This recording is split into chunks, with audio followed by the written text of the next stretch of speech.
भगवते वासुदेवाय। ओम नमो भगवते वासुदेवाय।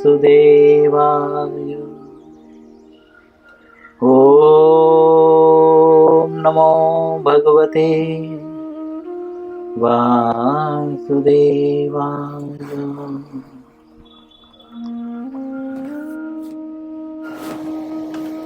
श्री कृष्ण लीलामृत पुस्तक का नाम है, अध्याय 37। अध्याय का नाम है असुर केसी एवं व्योमासुर का उद्धार। ओके, जैसा कि हम कल पढ़ रहे थे, नारद मुनि भगवान से किस तरह से प्रार्थना करते हुए बहुत विनम्रता से जो है भगवान को बता रहे थे कि आप क्या क्या करेंगे, अभी भी बता रहे हैं। तो असुरों का वध करेंगे, कन्याओं से विवाह करेंगे, ये सारी बातें बता रहे हैं। और क्योंकि कन्याओं से विवाह करने के लिए भी ऐसा नहीं कि बस कन्याएं आई और पसंद कर लिया शादी, बोले उसके लिए युद्ध भी करना पड़ेगा। अब नारद मुनि ने कहा, श्री नारद मुनि ने कहा, मैं यह भी देखूंगा कि आप किस प्रकार राजा निग्र को नारकीय स्थिति से मुक्ति दिलाएंगे।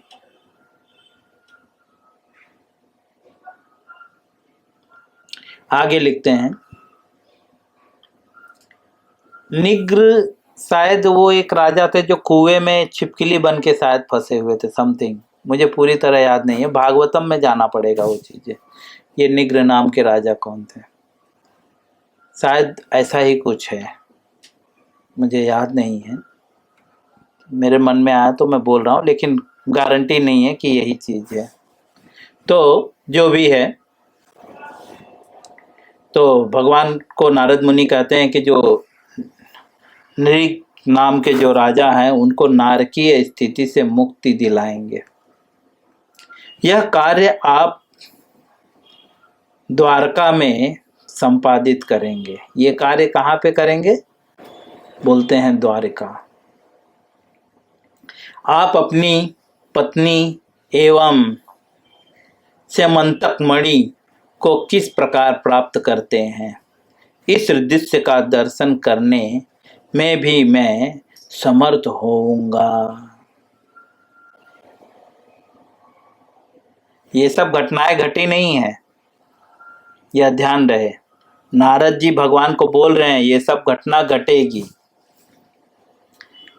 और यहाँ पे नारद जी एक शब्द का संबोधन जो है उच्चारण प्रयोग कर रहे हैं कि मैं देखने में समर्थ होऊंगा। अर्थात ये सब लीलाएं जो है हर किसी को नहीं दिखाई देती।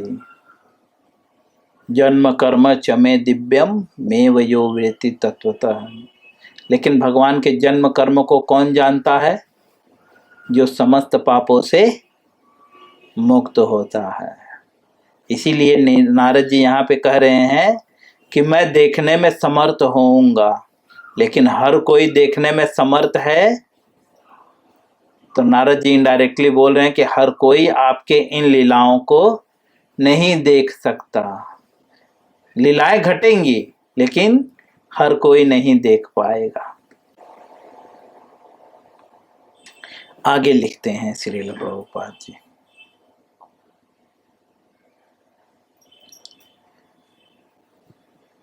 किस प्रकार आप परलोक चले जाने के पश्चात भी एक ब्राह्मण पुत्र की मृत्यु से रक्षा करते हैं। एक कहानी आती है भागवतम में एक ब्राह्मण पुत्र की, ठीक है। तो प्रभुपाद जी कहते हैं कि किस प्रकार जो है आप परलोक जाने के बाद भी, मतलब शरीर छोड़ने के बाद भी, परलोक मतलब दूसरे लोक में वो गया है, तो भी उसकी रक्षा करते हैं। उन्होंने अपने गुरु के पुत्रों की, उनके गुरु के पुत्र परलोक चले गए थे, है ना, तो उन्होंने पुनः यहाँ पे उन्हें लेकर आए। तो उसी चीज को जो है शॉर्ट में बता रहे हैं। आगे बता रहे हैं, तदनंतर यह भी मैं देखूंगा, तदनंतर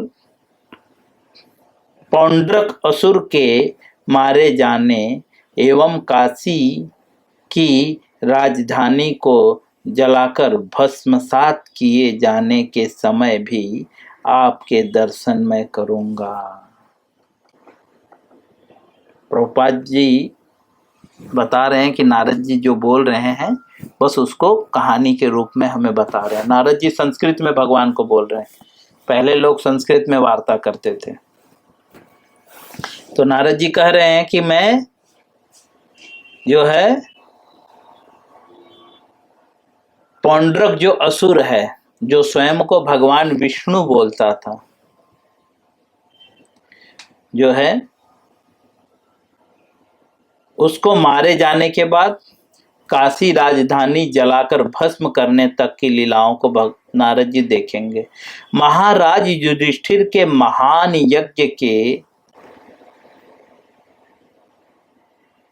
समय चेती राजा एवं दंत्रवक्र का वध करते हुए आपके दर्शन मैं करूंगा।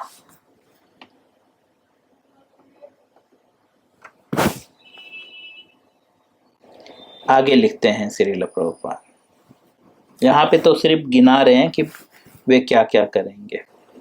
इसके अतिरिक्त भी आपके द्वारकावास के काल में आपके अनेक शौर्यपूर्ण कार्यों के दर्शन करना मेरे लिए संभव होगा। आपके अनुग्रह से संपादित इन सब लीलाओं का सारे विश्व में महान कवियों द्वारा गान किया जाएगा। अब यहाँ पे श्रील प्रभुपाद जी कह रहे हैं कि नारद जी क्या कह रहे हैं, बोलते हैं आपके अनुग्रह से संपादित। यह शब्द बहुत महत्वपूर्ण है। नारद जी कह रहे हैं ये मैं कैसे संपादित, संपादित मतलब लिखना, या ये जो कहानियां मैंने बोली हैं, बनाई हैं, ये जो कहानियां, ये किसके अनुग्रह से? अनुग्रह मतलब ब्लेसिंग। किसके ब्लेसिंग से? बोलते हैं आपके ब्लेसिंग से। मैं जो बोल रहा हूं, ये सब जो ये संपादन कर रहा हूं, वो किसके कारण? बोलते हैं आपके अनुग्रह से। तो श्रील प्रभुपाद जी कहते हैं कि नारद जी कहते हैं कि आपके अनुग्रह से संपादित इन लीलाओं को, जो मैं अभी बोल रहा हूं, जो लीला आप करने वाले हैं, इसका मैं संपादन कर रहा हूं। संपादन का तात्पर्य है जो लीला नहीं हुई है, जैसे स्टोरी लिखना, ठीक है, वो स्टोरी में कैसे क्या क्या होगा, ये सारी चीजें एडिट करना, उसको संपादन करते हैं। एक अर्थ में उसे राइटर भी कहते हैं, है ना। राइटर मतलब या संपादक मतलब कि वो घटना अभी तक घटी नहीं है, लेकिन मैंने इस तरह से दृश्य दिखा दिया है कि ऐसी ऐसी घटना घटेगी। जैसे राइटर होता है, कहानियां लिखता है। तो नारद जी कहते हैं ये जो मैंने कहानियां लिखी हैं, ये आपके जो है अनुग्रह से, ठीक है, और ये आगे जाकर आप करेंगे। इसीलिए भगवत गीता में भगवान कहते हैं हम भक्त पराधीन हो, मैं भक्तों के अधीन हूं। क्योंकि भक्त कहानी लिख रहा है और भगवान रोल कर रहे हैं, है ना। भगवान भी अपने मन से सब कुछ नहीं करते हैं, भगवान के भी प्रोड्यूसर हैं, डायरेक्टर हैं, है ना। देखो यहाँ पे दिख रहे हैं, भगवान ने भगवत गीता में कहा है मेरी 2 प्रकार की शक्तियां हैं, है ना, अपरा बहिरंगा शक्ति और अतरंगा शक्ति, 2 प्रकार की शक्तियां हैं। ऐसे अन्य बहुत सारी शक्तियां हैं जो भगवान की अध्यक्षता में कार्य करती हैं। तो यहाँ पे ऐसा प्रतीत हो रहा है कि नारद जी जो है भगवान के जो है संपादक हैं, जैसा नारद जी लिखते हैं भगवान वैसा वैसा करते हैं। हमने कृष्ण लीला में इससे पूर्व भी देखा है, जब नारद जी ने नल कुंवर को श्राप दे दिया तब थोड़ी उन्होंने भगवान को फोन करके पूछा कि प्रभु आप कौन से जगह पे आएंगे, कौन से जगह पे आपका घर बनेगा, बिल्कुल नहीं पूछा, है ना। उन्होंने बस बोल दिया तुमको वृक्ष बन जाओ। बोलो कहाँ वृक्ष? बोलते हैं कि जहाँ पे भगवान के दर्शन होंगे, क्योंकि बाद में वो रिक्वेस्ट करते हैं कि माफी कर दो, तो बोले तुम्हें जो है भगवान के दर्शन होंगे वहां पे। और जब नंद महाराज वहां आए थे तो उन्होंने थोड़ी देखा था कि नल कुंवर के पेड़ रहेगा उसके सामने ही मेरा घर बनेगा, बट नारद जी ने जैसा लिख दिया था, जैसा अभी नारद जी भगवान को बता रहे हैं, भगवान एज इट इज ये सब करेंगे, कुछ भी चेंजेस नहीं करेंगे। इसीलिए भगवान कहते हैं मैं भक्तों के अधीन हूँ, भगवान जो राइटिंग कर देते हैं बस वही मैं लिखता हूँ। तो भगवान नारद जी कहते हैं कि यह जो संपादन है, ये सब लीलाएं जो है, ये सारी लीलाएं जो है महान कवियों द्वारा गान किया जाएगा। बोल रहे हैं ये जो मैंने लीलाएं बताई हैं जो आप करोगे, ये महान कवियों द्वारा, कवियां मतलब जो काव्य लिखने वाले,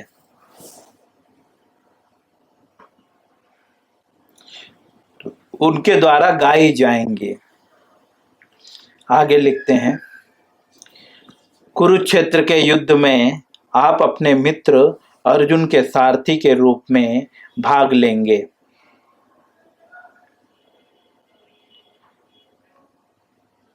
आश्चर्य की बात है, नारद जी को पता है कि भगवान कुरुक्षेत्र महाभारत भी होगा। इतना तक नारद जी को पता है कि महाभारत भी होगा, और महाभारत में भगवान क्या करेंगे तो लिख रहे हैं अपने मित्र अर्जुन के साथ सारथी के रूप में आप भाग लेंगे उसमें।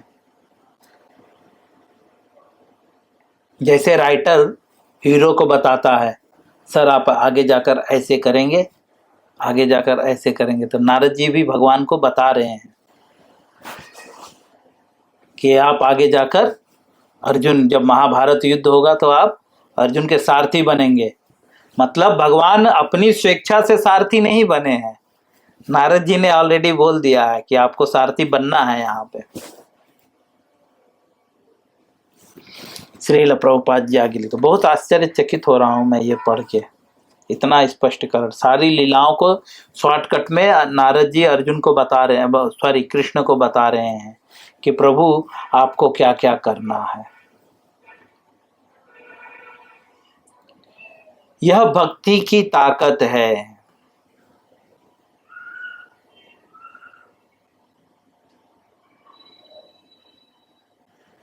भक्ति के ताकत से भगवान को भी वे वश में कर लिए। और नारद जी करते क्या थे? नाम जप, हरे नाम हरे नाम हरे नाम एव केवलम, और कुछ नहीं, बस भगवान का नाम जप करते थे और प्रचार करते थे। इसी प्रकार से अगर हम भगवान का नाम जप करें और गुरु के आदेश पे हम अच्छे से प्रचार करने का प्रयास करें तो निश्चित ही हमें भी पता होने लगेगा कि भगवान क्या लीलाएं करेंगे और कब करेंगे। ये नाम प्रताप, नाम प्रताप शंभु अविनाशी। नाम के प्रताप से ही शिव जी जो है अविनाशी हो गए। देहि सभई संतति यही भांति।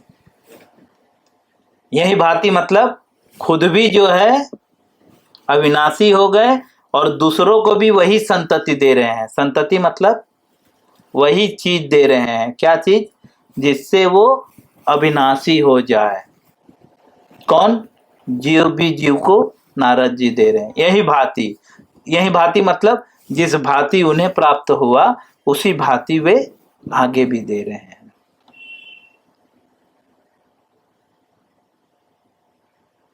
नाम प्रताप, नाम में बहुत बल है। नारद जी भी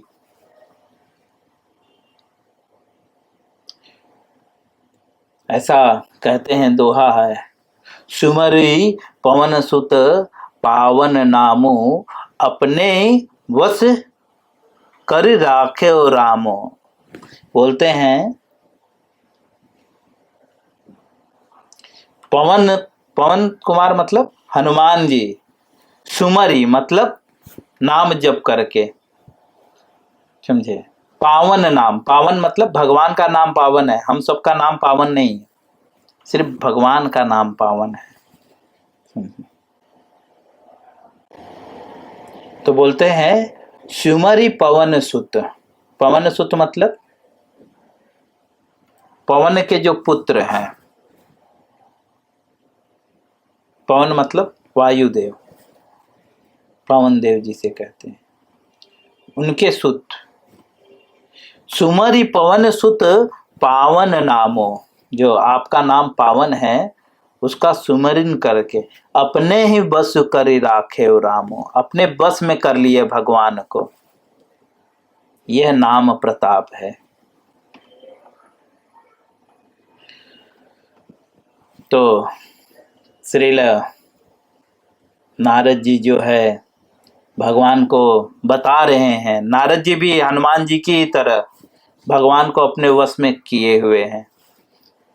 यहाँ तक कि नारद जी से भगवान अपनी गृहस्थी की बातें पूछते हैं, है ना। जब सुभद्रा उनके साथ झगड़ा कर ली थी तो नारद जी को भगवान पूछे, भाई क्या करूं मेरी पत्नी सुधर जाए। यह भगवान समाज को एग्जाम्पल प्रस्तुत करते हैं कि अगर हम अपने घर को, गृहस्थी को व्यवस्थित रखना है तो किसी साधु के मार्गदर्शन में हमें चलना होगा।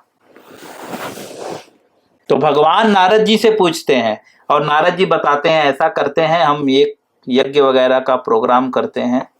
तो वे जाते हैं जो है सत्यभामा के पास, क्योंकि सत्यभामा थोड़ा सा गुस्सा हो गई थी, झगड़ा कर रही थी। तो सत्यभामा के पास जाते हैं और सलाह देते हैं कि एक ऐसा जो है व्रत है जिस व्रत के करने से जो है भगवान कृष्ण सिर्फ आपके हो जाएंगे, चाल चलते हैं। तो कभी कभी जो है साधु जो है हमारे परिवार को ठीक करने के लिए जो है थोड़ा दांव पेच करते हैं और फिर धीरे धीरे वो परिवार ठीक होने लगता है। कुछ कुछ लोगों को अनुभव होगा, मैं भी ऐसा करता हूँ दांव पे मैं भी करता हूँ, ऐसी बात नहीं है। तो नारद जी भी, भगवान श्री कृष्ण नारद जी के मार्गदर्शन में 16,000 रानियों के साथ रह रहे थे बिना झगड़े के। हर दिन नारद जी के साथ भगवान मार्गदर्शन लेते थे, क्योंकि भगवान यहाँ पे स्वयं को जो है एक सामान्य व्यक्ति की भांति प्रतीत कर रहे थे। इसीलिए नारद जी उन्हें बता रहे थे, प्रभु आपको ये करना है, आपको ये करना है, आपको ये करना है। भगवान को शिक्षा दे रहे थे। नारद जी कहते हैं कि आपको जो है अर्जुन के सारथी के रूप में भाग लेंगे। कहाँ पे? बोलते हैं कुरुक्षेत्र में, अपने मित्र अर्जुन आगे कहते हैं,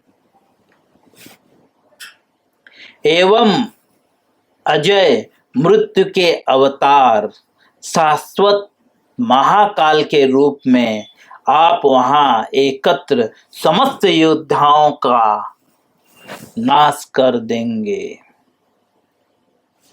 प्रभुपाद जी कहते हैं आप वहां पे जो है महाकाल, कालों के भी काल, उसे महाकाल कहते हैं। तो बोलते हैं महाकाल के रूप में जो है आप समस्त योद्धाओं का जो है नाश कर देंगे। मैं अत्यंत विशाल सैनिक को रणभूमि में मारे जाते हुए देखूंगा। नारद जी बोलते हैं मैं देखूंगा। ये महाराज जी बता रहे हैं कि जो है बहुत विशाल सैनिक मारे जाएंगे। मेरे भगवान, मैं आपके चरण कमलों में सादर प्रणाम अर्पित करता हूँ। आप पूर्ण रूप से पूर्ण ज्ञान एवं आनंद की दिव्य स्थिति में अवस्थित हैं। आप सब इच्छाओं को पूरा करने में पूर्ण हैं। नारद जी यहाँ पे क्या कह रहे हैं पता है? नारद जी कह रहे हैं कि मैं आपको प्रणाम करता हूं, सादर प्रणाम करता हूं। मतलब नारद जी भगवान से रिक्वेस्ट कर रहे हैं कि आप जो है सारी इच्छाओं को पूर्ण करने में जो है आप सभी इच्छाओं को पूर्ण करने में जो है करने में पूर्ण हैं। मतलब आप सारी इच्छाएं पूर्ण कर सकते हैं। अर्थात नारद जी ये नहीं बोल रहे हैं कि मैं आपको आदेश दे रहा हूं। नारद जी देखिए भक्त कितने चतुर होते हैं। बोलते हैं कृष्ण भक्त अति चतुर। तो नारद जी इतना कुछ बोलने के बाद बोल रहे हैं कि ये मेरी इच्छा है, ठीक है, आप ये सब करिए, ये मेरी इच्छा है और आप इच्छा पूर्ण करते हैं, ठीक है। और यहां तक भी बोल रहे हैं बहुत कि मैं आपके चरण कमलों में सादर प्रणाम अर्पित करता हूं। आप पूर्ण रूप से पूर्ण ज्ञान एवं आनंद की दिव्य में स्थित है। बोलते हैं प्रभु मैं जो बोल रहा हूं ना आपको ये पता है।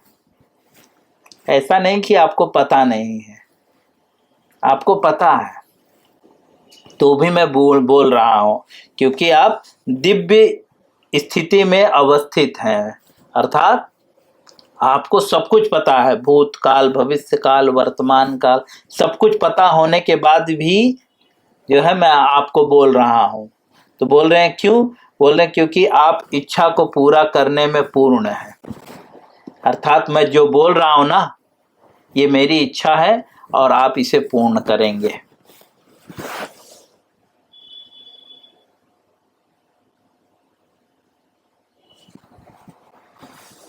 ऐसा क्यों नारद जी कह रहे हैं? क्योंकि वैष्णव कैसे होते हैं? पर दुखे दुखी, दूसरे के दुखों से दुखी हो जाते हैं, है ना। और पर सुखे सुखी, जब दूसरा कोई सुखी होता है तो ऐसे आताताई जब तक मरेंगे नहीं तब तक समाज दुखी रहेगा। इसीलिए नारद जी बोलते हैं ये मेरी इच्छा है। वैष्णव की यही इच्छा है कि समस्त असुरों का नाश हो, कल्याण हो, लोक कल्याण हो, लोग भक्ति करें,